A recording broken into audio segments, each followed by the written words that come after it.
Assalamualaikum warahmatullahi wabarakatuh.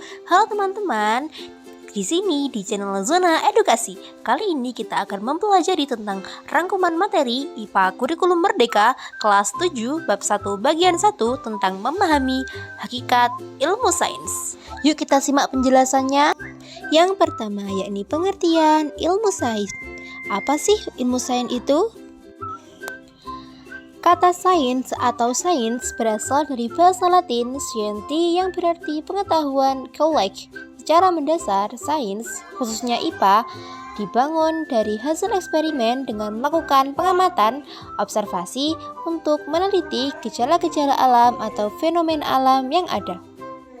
Sains bukan sekedar kumpulan rumus atau hafalan, melainkan sebuah cara atau metode berpikir untuk memahami bagaimana alam semesta ini bekerja.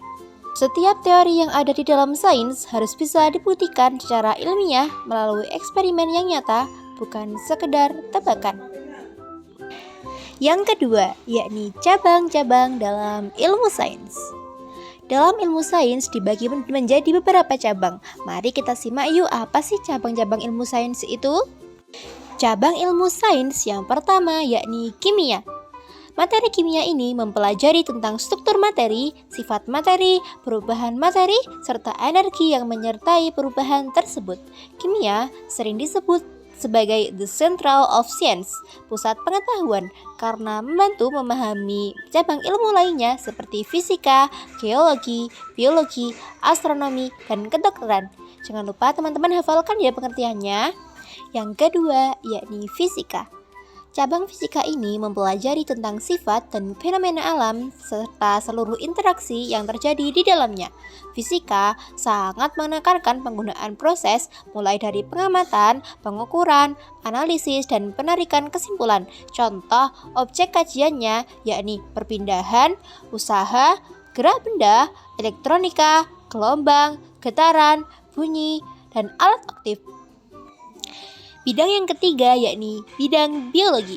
Bidang biologi ini mempelajari tentang makhluk hidup beserta kehidupannya, baik struktur, fungsi, pertumbuhan, evolusi, persebaran, dan taksonominya. Objek kajiannya sangat luas, mulai dari tingkat terkecil seperti sel, virus, mikrobiologi, hingga makhluk hidup besar seperti manusia, hewan, tumbuhan, zooplankton, dan fitoplankton. Sangat luas ya materi biologi ini. Yang keempat yakni astronomi. Materi ini mempelajari tentang benda-benda langit di luar angkasa.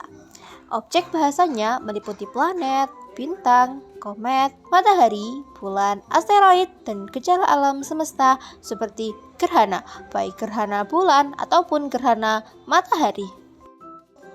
Yang kelima yakni materi tentang ekologi.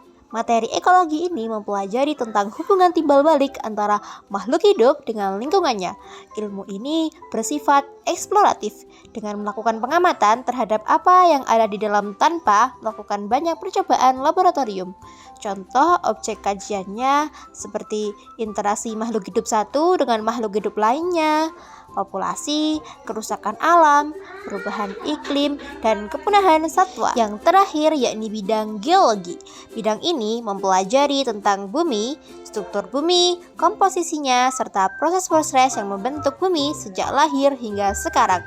Contoh objek kajiannya seperti penampakan bumi, fosil, gunung meletus, tsunami, gempa bumi, bahkan tanah longsor. Teman-teman jangan lupa ya hafalkan pengertian dari 6 materi tersebut ya.